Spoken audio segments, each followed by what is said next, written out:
Good morning students. हम 9th class का chapter first जो है पदार्थ, पदार्थों के गुणधर्म, पदार्थों की अवस्थाएं, पदार्थों पर ताप और दाब से होने वाले प्रभाव के बारे में पढ़ चुके हैं। आप लोगों ने प्रयास भी किया होगा कुछ पढ़ने का। आज हम बात करेंगे सेकंड चैप्टर की, जो है क्या हमारे आसपास के पदार्थ जो है वो शुद्ध हैं, क्या हमारे आसपास के पदार्थ शुद्ध हैं। ठीक है, इसमें आज जिन बिंदुओं पर हम चर्चा करने वाले हैं वो है पदार्थ जो है उनको हम आगे पढ़ेंगे कि दो कैटेगरीज में डिवाइड किया गया है, शुद्ध पदार्थ और अशुद्ध पदार्थ की श्रेणी में। इनको हम सुटेबल एग्जांपल्स के साथ में जो है वो पढ़ने का प्रयास करेंगे। दूसरा बिंदु पढ़ेंगे हम मिश्रण क्या है और मिश्रण के प्रकार जो है जिनमें हम समांगी और विषमांगी मिश्रण को उदाहरण के साथ पढ़ेंगे। वहीं अगला जो बिंदु रहेगा हमारा पढ़ने का वो होगा विलयन। विलयन के भाग कौन कौन से हैं, विलयन के गुण धर्म कौन कौन से हैं, और नेक्स्ट होगा विलयन की सांद्रता। उसके बाद हम पढ़ेंगे मिश्र धातु और उनके गुण धर्म क्या है, और इसको एक उदाहरण के द्वारा जो है वो हम समझने का प्रयास करेंगे। तो देखिए, सबसे पहला बिंदु जो है वो हमारे पास जो है वो है पदार्थ। हालांकि पदार्थ के बारे में बेसिक नॉलेज जो है हम फर्स्ट चैप्टर में कर चुके हैं। पदार्थ जो स्थान घेरता हो, जिसका एक कोई निश्चित द्रव्यमान होता है, उन पदार्थ, उन सबको हम क्या कहते हैं, पदार्थ कहते हैं। और पदार्थों को यदि हम इस चैप्टर के अनुसार करें तो हमारे आसपास सराउंडिंग की बात करते हैं हम आसपास के, तो बहुत सारे पदार्थ जो है वो हमारे आसपास हैं। और इन पदार्थों को अपन कितनी कैटेगरी में डिवाइड कर सकते हैं, दो भागों में जो है हम इनको बांट सकते हैं। एक जिनको हमने कहा है शुद्ध पदार्थ, एक कैटेगरी जो पहली बनाई हमने उसका नाम रखा है शुद्ध, और दूसरे का नाम रखा है देखिए अशुद्ध पदार्थ। अब शुद्ध का जो रासायनिक दृष्टि से शुद्ध किसको कहेंगे और विज्ञान की भाषा में अशुद्ध जो होते हैं हम किसको कहेंगे। तो देखिए, यहां पर हमने बात की कि शुद्ध कौन से हैं, ऐसे पदार्थ जो समान ऐसे कणों से बने हो जिनके रासायनिक गुण धर्म क्या हो, समान। मतलब ये तो क्लियर है कि कोई भी पदार्थ जो होगा तो पदार्थ किससे मिलकर के बनेगा, कि पदार्थ जो होता है वो कणों से मिलकर के बनेगा, कणों से मिलकर बनेगा। कोई भी पदार्थ जो है वो किससे मिलकर के बनेगा, पदार्थ कणों से मिलकर के बनेगा। और यदि पदार्थ को बनाने वाले जो कण हैं वो कैसे हो, रासायनिक दृष्टि से, या जिनकी हम कह सकते हैं कि कणों की समान रासायनिक प्रवृत्ति के होते हैं। मतलब पदार्थ को बनाने वाले सभी कण समान रासायनिक प्रकृति के होंगे तो उनको हम कौन सा पदार्थ कहेंगे, शुद्ध पदार्थ। वहीं जैसे देखो, इसके अंदर एग्जांपल्स की बात करें तो जितने भी मेटल्स या धातुएं जो है, चाहे तांबा हो, जस्ता हो, चांदी हो या सोना हो, है ना, ये सभी जो है वो कौन सी कैटेगरी के हैं, शुद्ध पदार्थ की कैटेगरी में। मतलब इन सब के कण जो है वो सभी समान रासायनिक प्रकृति के होते हैं। इसके विपरीत पदार्थ जो है वो कणों से मिलकर बना है, और पदार्थ को बनाने वाले जो कण है वो सभी कैसे हैं, अलग अलग रासायनिक प्रकृति के होते हैं। मतलब पदार्थ जिन कणों से मिलकर बना है वो सारे के सारे कण जो है, दो पदार्थ या दो प्रकार के कण, तीन प्रकार के कण जो है वो हो सकते हैं। तो जितने भी कण हैं, जितने भी प्रकार के कण है, उन सब की प्रकृति जो रासायनिक है वो कैसी है, अलग अलग है, या हम कह सकते हैं भिन्न भिन्न है। देखिए, यहाँ पर हम बात करते हैं, एक एग्जाम्पल के तौर पर हम ले रहे हैं समुद्र का पानी। तो समुद्र का पानी जो है उसमें क्या है, पानी तो है ही है, और उसके साथ में क्या है, लवण है, साल्ट जो है, वहां पर NaCl जो होता है वो इसके अंदर पाया जाता है। इसका मतलब यहाँ दो प्रकार के कण हो गए, ऐसा मान लेते हैं हम। तो समुद्र के पानी में पानी के साथ में क्या है, नमक है। तो इसका मतलब यहाँ कितने प्रकार के कण हो गए, दो प्रकार के। और पानी और जो नमक है, इनके कणों के गुण जो है वो रासायनिक दृष्टि से अलग अलग है, इसलिए अपन इसको कौन सी श्रेणी में रखेंगे, अशुद्ध की श्रेणी में रखेंगे। इसी तरह से एक एग्जाम्पल जो है वो है वायु। ये भी हम जानते हैं कि वायु भी जो है वो एक प्रकार का क्या है, मिश्रण है, जिसके अंदर अलग अलग प्रकार की क्या पाई जाती हैं, गैसें होती हैं। तो यहाँ अलग अलग गैसों के कण है, जलवाष्प होती है, मिट्टी के कण है, तो ये भी कौन सी कैटेगरी का पदार्थ हो गया, अशुद्ध की श्रेणी में। इसी तरह से मिट्टी जो है उसके अंदर भी विभिन्न प्रकार के कणों वाले पदार्थ होते हैं जिनकी रासायनिक प्रकृति अलग अलग या भिन्न भी होती है, तो इसको भी हम कौन सी श्रेणी में रखेंगे, अशुद्ध पदार्थ की श्रेणी में। तो पदार्थ कितने प्रकार के हुए, जो हमारे सराउंडिंग है, जो हमारे आसपास मिलते हैं, उनको हम दो श्रेणी में डिवाइड करेंगे, शुद्ध और अशुद्ध। शुद्ध कौन से, ऐसे पदार्थ जो समान रासायनिक प्रकृति वाले कणों से मिलकर बने होते हैं, और जो भिन्न भिन्न रासायनिक प्रकृति वाले कणों से मिलकर के बनते हैं उनको अपन क्या बोलते हैं, अशुद्ध। अब देखिए यहाँ हम बात करते हैं कि हमारे दैनिक उपयोग के जो पदार्थ हैं, कौन से पदार्थ जो हमारे दैनिक उपयोग के हैं। जैसे आप लोगों ने सुना होगा कि दूध का जो पैकेट आता है, लिखा दूध के पैकेट पर लिखा रहता है शुद्ध दूध, घी के पैकेट पर लिखा रहता है शुद्ध घी। तो क्या ये पदार्थ वास्तव में क्या है, शुद्ध है? नहीं है। क्यों नहीं है? कि दूध, घी और अन्य प्रकार के जो पदार्थ शुद्ध की श्रेणी में रखे गए हैं वो एक से अधिक प्रकार के कणों से मिलकर बने हैं, जो कण अलग अलग रासायनिक प्रकृति रखते हैं। इसका मतलब ये पदार्थ वास्तव में क्या है, शुद्ध पदार्थों की श्रेणी में नहीं है। विज्ञान के अनुसार इनको हम कौन से कैटेगरी में नहीं रखते हैं, शुद्ध की श्रेणी में नहीं रखेंगे। और ये कैसे हैं, वैसे अशुद्ध पदार्थ होते हैं। तो हमारा पहला बिंदु जो है पदार्थ, जिसको हम दो कैटेगरी में डिवाइड करते हैं, शुद्ध और अशुद्ध, कंप्लीट होता है। उसके बाद में अगला जो है वो है हमारा बिंदु मिश्रण। कौन सा है, मिश्रण, जिसको हम उदाहरण की सहायता से समझने का प्रयास भी करेंगे। मिश्रण क्या होता है, देखो नाम से ही पता है मिक्सचर क्या है।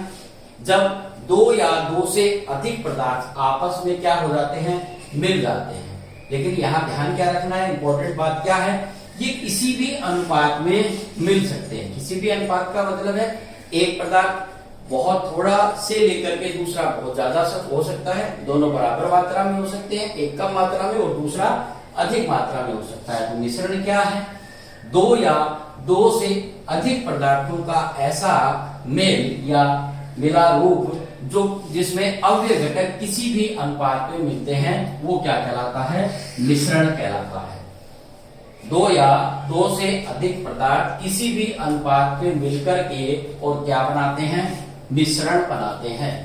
दो या दो से अधिक पदार्थ किसी भी अनुपात में मिलकर के क्या बनाते हैं, मिश्रण बनाते हैं। जैसे देखो अपन एक उदाहरण लेते हैं। जैसे मान लीजिए कि हमारे पास एक गिलास जल है और इस एक गिलास जल के अंदर हमने क्या कर दिया कि नमक मिला दिया। ठीक है, तो नमक मिलाने से क्या होगा कि हमारे पास नमक का एक गिलास पानी जो है वो तैयार हो जाएगा। इसमें हम नमक की एक चम्मच मिला रहे हैं, या नमक के स्थान पर हम चीनी भी ले सकते हैं। एक गिलास में हम 2 या 3 चम्मच जो है चीनी का या नमक का उपयोग कर सकते हैं। तो हमारे पास क्या हो गया, यहाँ हम नमक को 1 चम्मच, 2 चम्मच या 3 चम्मच किसी भी अनुपात में मिला रहे हैं, है ना। तो पानी उतना ही एक गिलास है, नमक की मात्रा को हम बार बार कम ज्यादा या चीनी की मात्रा को कम ज्यादा कर रहे हैं। इसका मतलब यहाँ पर हम कह रहे हैं कि किसी भी अनुपात में दो या दो से अधिक पदार्थों को किसी भी अनुपात में मिलाते हैं तो हमें क्या प्राप्त होता है, मिश्रण। तो जल का मिश्रण जो है, जल का नमक के साथ मिश्रण हो सकता है, तो जल का जलीय विलयन कह सकते हैं अपन, चीनी का या नमक का बना हुआ। यहाँ पर जो है मिश्रण के लिए एक महत्वपूर्ण बात है, ध्यान क्या रखना है कि मिश्रण के जो अव्यय घटक है ना, जिनसे मिलकर ये अव्यय घटक का मतलब हो गया कि जिन पदार्थों को हमने मिलाया है, जिसको मिलाने से मिश्रण बना है, तो मिश्रण के जो अव्यय पदार्थ हैं, है ना, तो मिश्रण के अंदर उन अवयवों के क्या होंगे, गुण विद्यमान होंगे। महत्वपूर्ण बात क्या है, ध्यान रखनी है कि मिश्रण में जिन पदार्थों को हमने मिलाया है उन पदार्थों के गुण जो है वो मिश्रण के अंदर होंगे। जैसे मान लीजिए कि आपने किया था कि यहाँ पानी के अंदर नमक या चीनी को मिलाया था, तो आपको जल का स्वाद भी अनुभव होगा और दूसरा यहाँ चीनी और जो नमक है उनका स्वाद जो होगा वो भी अनुभव होगा। इसका मतलब यहाँ नमक का भी स्वाद आ रहा है और पानी का भी स्वाद आ रहा है, तो यहाँ दोनों के गुण जो है वो अपने अपने विद्यमान हैं। लेकिन एक कंडीशन कभी ऐसी भी हो जाती है कि दोनों पदार्थ मिल जाएं और मिलने के बाद इन दोनों के गुण जो होते हैं वो नहीं रहते हैं, मतलब एक नया गुण आ जाता है, एक नया पदार्थ बन जाता है। तो ऐसी स्थिति में हम इस प्रकार के मिश्रण को क्या कहेंगे? यौगिक कहेंगे। क्या कहेंगे? यौगिक। ठीक है ना। उसके बाद देखिए मिश्रण की बात हुई कि अव्यय जो पदार्थ होते हैं उनके गुण धर्म जो होते हैं वो विद्यमान होते हैं। फिर बात करें हम मिश्रण के प्रकार कितने हैं, तो देखिए मिश्रण जो है वो हमारे पास होते हैं दो प्रकार के। कितने प्रकार के होते हैं? मिश्रण हमारे पास कितने प्रकार का बनेगा? दो प्रकार का मिक्सचर जो होता है वो बन सकता है। दो या दो से अधिक पदार्थों को मिलाने से जो तैयार मिश्रण है वो दो प्रकार का हो सकता है। तो मिश्रण के प्रकार की बात करें तो मिश्रण का प्रकार हो गया आपका दो। एक जिसको अपन क्या कहेंगे? समांगी मिश्रण। कौन सा मिश्रण? समांगी मिश्रण। और दूसरा जिसको अपन कहेंगे विषमांगी मिश्रण। क्या कहेंगे? विषमांगी मिश्रण। अब ये समांगी और विषमांगी क्या है? तो देखिए समांगी को लिखा है हमने कि दो या दो से अधिक अवयव मिलकर है ना जो मिश्रण बना रहे हैं, और उस मिश्रण में हम क्या कह रहे हैं कि अवयव को हम अलग अलग नहीं देख सकते हैं। मतलब यहाँ मिश्रण जो बन रहा है, इस मिश्रण के जो अवयव है, अवयव का मतलब हो गया जिनसे मिलकर के बनता है, मतलब इसके घटक जो है इनको हम क्या कर सकते हैं? अलग अलग नहीं देख सकते, अलग अलग नहीं देख सकते। ठीक है ना। तो वो क्या कहलाता है? समांगी मिश्रण। ठीक है ना। जैसे देखो हमने अभी बात की थी कि पानी के अंदर और चीनी या नमक जो है उसको मिला करके और हमने क्या बना लिया? एक मिश्रण बना लिया। तो देखिए इस प्रकार के मिश्रण में क्या होता है कि नमक जो है वो जल के अंदर पूर्ण रूप से समांगिक रूप से घुल जाता है, और हमें ऐसा नहीं है कि कुछ जगह नमक का स्वाद आ रहा है या कुछ जगह नहीं आ रहा है। पूर्ण रूप से हमें एक सामांगिक मिश्रण जो है वो प्राप्त हो जाता है। ऐसी स्थिति में अपन इसको कौन सा बोलेंगे? समांगी प्रकार का मिश्रण। और विषमांगी के अंदर क्या है कि दो या दो से अधिक प्रकार के पदार्थों से मिलकर मिश्रण बन रहा है, लेकिन उसके अंदर क्या है कि जो अवयव है उनको आप अलग अलग देख सकते हैं। जब इस प्रकार का मिश्रण जिसमें दो या दो से अधिक पदार्थ मिलते हैं, लेकिन वहां पर अवयव को हम अलग अलग रूप से देख सकते हैं, वो कहलाते हैं विषमांगी प्रकार के मिश्रण। यहाँ पर हम क्या कर रहे हैं कि अवयव को, अवयव घटक जो है, अवयव या घटक जो है, उन पदार्थों को या उन पदार्थों के कण जो है उनको हम क्या कर सकते हैं? अलग अलग देख सकते हैं। ठीक है ना। तो इस प्रकार का मिश्रण जो होता है, जैसे एग्जाम्पल के तौर पर हम ले, यदि पानी के अंदर हम तेल को मिला देते हैं, पानी के अंदर हमने क्या किया? तेल को मिला दिया, तो पानी और तेल का एक मिश्रण तो बन जाएगा, लेकिन इसके अंदर क्या होगा? पानी और तेल दोनों अलग अलग जो है वो हमें दिखाई देंगे। तो इस प्रकार का मिश्रण जो होता है वो क्या कहलाएगा? आपका विषमांगी प्रकार का मिश्रण जो होता है वो कहलाता है। अगला बिंदु जो है वो हमारा है विलयन। अब देखिए विलयन क्या है? विलयन की बात करें तो विलयन क्या है? दो या दो से अधिक पदार्थों को जब हम मिलाते हैं तो उनसे एक समांगी प्रकार का मिश्रण बन जाता है। उन पदार्थों के मिश्रण को ही अपन क्या कहते हैं? विलयन की श्रेणी में रखते हैं। ठीक है ना। दो या दो से अधिक पदार्थों का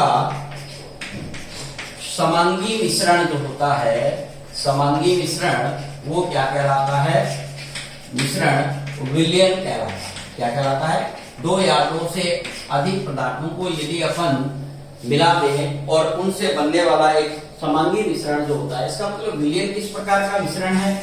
विलयन एक प्रकार का समांगी मिश्रण होता है।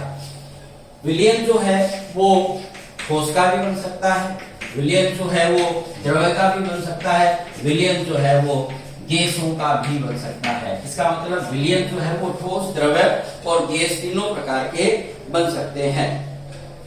विलयन के अंदर क्या है कि जो विलय होने वाला पदार्थ होता है वो पूर्ण रूप से विलायक में घुल जाता है। हम आगे बात करेंगे जब विलयन के जो भाग है उनकी, तब वहां पर दो प्रकार के शब्दों की शब्दावली आएगी हमारे पास। वहां पर क्या है कि यहाँ विलयन के अंदर जो पदार्थ घुल रहा है वो समान रूप से क्या हो जाता है, घुल जाता है। मतलब यहाँ कण जो है वो समांगिक रूप से घुल जाते हैं। हम कह सकते हैं कि इससे हमें कौन सा मिश्रण प्राप्त हो जाता है, समांगिक प्रकार का। मतलब कणों में यहाँ पर क्या पाई जाती है, समांगिकता पाई जाती है। मतलब कणों में क्या पाई जाती है, समांगिकता। समांगिकता का मतलब हो गया कि कण जो है पूर्ण रूप से या समान रूप से जो होते हैं वो घुल जाते हैं। इसके बाद बात करें अपन मिश्रण क्या है, तो दो या दो से अधिक पदार्थों से मिलकर बना हुआ जो समांगी मिश्रण होता है उसको अपन क्या बोलते हैं, विलयन। ये विलयन जो है वो एक समांगी मिश्रण है। कणों के अंदर समांगिकता पाई जाती है, मतलब समान रूप से ये घुले होते हैं। इसके बाद हम विलयन के भाग की बात करें तो विलयन के भाग जो है वो दो है। कौन से, एक पदार्थ जो घुलने का काम करता है, दूसरा जो घुलने का काम करता है। एक को अपन बोलते हैं विलायक और एक को बोलते हैं विलय। विलायक जो होता है ये पदार्थों को घोलता है और विलय पदार्थ जो होते हैं वो क्या होते हैं, घुलते हैं। और नंबर दो बार विलायक जो होता है उसकी मात्रा हमेशा क्या होती है, अधिक होती है। मतलब विलायक जो है वो क्या है, अधिक मात्रा में। जिस पदार्थ विलयन के अंदर जो पदार्थ ज्यादा मात्रा में है वो क्या कहलाता है, विलायक। और जो पदार्थ कम मात्रा में होता है वो क्या कहलाता है, विलय कहलाता है। ठीक है ना। तो विलायक के कितने, विलयन के कितने भाग हुए, दो, विलायक और विलय। विलायक जो है वो ज्यादा मात्रा में या अधिक मात्रा में है, ये दूसरे पदार्थ को घुलने का काम करता है। विलय जो कम मात्रा में है और जो घुलता है। यदि अपन एग्जाम्पल की बात करें तो देखिए पानी और चीनी की बात करें तो देखिए यहाँ पर पानी को हमने लिया 1 गिलास और चीनी ली हमने 1 चम्मच। ठीक है ना। तो देखिए यहाँ पर पानी की मात्रा ज्यादा है और चीनी की मात्रा या शक्कर की मात्रा जो है वो कैसी है, कम है। तो ऐसी मात्रा में जो पानी है वो तो हो गया विलायक और चीनी क्या हो गई इसके अंदर, विलय। इसी तरह से नमक और पानी के विलयन में पानी विलायक हो जाएगा और नमक जो होता है वो विलय बन जाता है। इसी तरह से यदि अपन बात करें गैसों की, वायु की बात करें तो देखिए सर्वाधिक मात्रा में नाइट्रोजन जो लगभग 78% है। इसके बाद ऑक्सीजन की बात करें 21, CO2 जो है वो 0.3% और 0.03% और अन्य गैसें होती है। तो यहाँ पर सर्वाधिक मात्रा में क्या है, नाइट्रोजन है। इसका मतलब हम क्या कहेंगे कि यहाँ पर जो विलायक की श्रेणी में है वो कौन है, नाइट्रोजन गैस होती है। विलायक की श्रेणी में कौन होती है, नाइट्रोजन गैस होती है। इसी तरह से अपन एक एग्जांपल और ले जिसको अपन बोलते हैं कोल्ड ड्रिंक। ठीक है ना। तो कोल्ड ड्रिंक में क्या है कि पानी होता है और साथ में क्या होती है, CO2 गैस होती है। तो यहाँ पर क्या होगा कि पानी जो है वो ज्यादा मात्रा में है तो ये विलायक हो जाएगा और कार्बन डाइऑक्साइड क्या हो जाएगी, इसके अंदर विलय हो जाएगी। तो इस तरह से हमारे पास विलय और विलायक जो है वो पदार्थों के भाग बन जाते हैं। अब अपन एक विलयन के गुण पढ़ते हैं। विलयन के गुण की बात करें तो देखिए विलयन के जो गुण है, पहला है कि विलयन जो है वो कैसा मिश्रण है, विलयन एक समांगी मिश्रण है। विलयन एक क्या है, समांगी मिश्रण होता है। दूसरा, विलयन के अंदर जो कण है उनका आकार कितना होता है, 1 नैनोमीटर। और 1 नैनोमीटर कितना होता है, 10⁻⁻9 मीटर के बराबर होता है। और ये आकार कैसा है, बहुत सूक्ष्म होता है। इस कारण से हम विलयन के जो कण है उनको नहीं देख पाते हैं। आंखों से अपन देखना चाहें तो विलयन के कणों को हम नहीं देख पाते। कारण क्या है, आकार बहुत छोटा है। कितना, 1 नैनोमीटर, जो कि 10⁻⁹ मीटर के बराबर होता है। तो यह आकार बहुत सूक्ष्म होता है, इसलिए हम नहीं देख पाते हैं। इसके अलावा विलयन जो है, विलयन में से यदि अपन प्रकाश की जो किरण है, प्रकाश किरण जो है उसको गुजारते हैं तो क्या होगा, कि आकार बहुत छोटा होने के कारण से क्या होंगे, ये प्रकाश की किरण जो है उसको, प्रकाश को फैलाने का काम नहीं करेंगे, ठीक है ना। प्रकाश के अंदर ये कण जो है वो प्रकाश को क्या नहीं करते हैं, फैलाते नहीं है, और इस कारण से विलयन में से होकर के जो गुजरने वाला प्रकाश होता है उसका मार्ग जो है, मार्ग दिखाई नहीं देता। मतलब ये एक प्रकार से हम कहते हैं कि टिंडल प्रभाव को व्यक्त नहीं करते हैं, ठीक है ना। तो विलयन जो है, प्रकाश की किरणों को विलयन में से गुजारने पर कणों का आकार इतना सूक्ष्म होता है कि वह प्रकाश को फैलाता नहीं है, अर्थात प्रकाश के मार्ग को नहीं दिखाता है। इसके बाद यदि हम बात करें एक छानने की विधि है, ठीक है ना। छानना, फिल्ट्रेशन करने का काम जो है, तो छानने की विधि के द्वारा हम क्या करते हैं, पदार्थ के जो कण है, विलयन के जो अवयव हैं, इनको अपन अलग नहीं कर सकते हैं। विलयन के अवयवों को अलग नहीं कर सकते या अलग नहीं किया जा सकता। किस विधि के द्वारा, छानने के द्वारा। छानने की विधि के द्वारा हम क्या है, विलयन के जो भाग है या जो भाग है उनको हम क्या नहीं कर सकते हैं, अलग नहीं कर सकते हैं।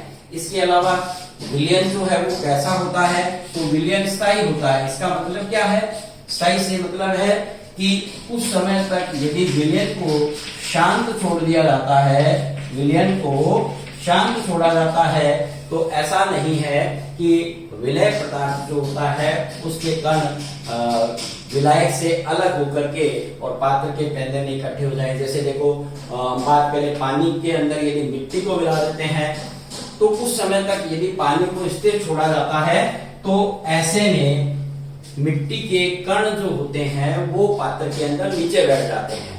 तो ऐसा यहाँ पर नहीं देखने को मिलता है। विलयन के अंदर समान रूप से कण जो है वो घुले हुए रहते हैं और उनको अलग नहीं किया जा सकता है। तो ये सामान्य रूप से विलयन जो है उनके गुण हैं, और आगे इन बिंदुओं की चर्चा जो है वो हम अगले वीडियो में करेंगे। पदार्थ और इसके गुण हम पहले पढ़ चुके हैं, हम हमारे सराउंडिंग्स जो मैटर है उनके बारे में अब पढ़ेंगे। तो यहाँ मिश्रण पदार्थ क्या है, शुद्ध अशुद्ध पढ़ लिया हमने, मिश्रण उसके प्रकार पढ़ लिए, विलयन के भाग और गुण धर्म जो है उसके बारे में हमने पढ़ लिया है। अगला नेक्स्ट वीडियो जो है वो उसके अंदर हम आगे विलयन की सांद्रता है, मिश्र धातु जो है उनके बारे में चर्चा करेंगे। ठीक है, हैव अ गुड डे।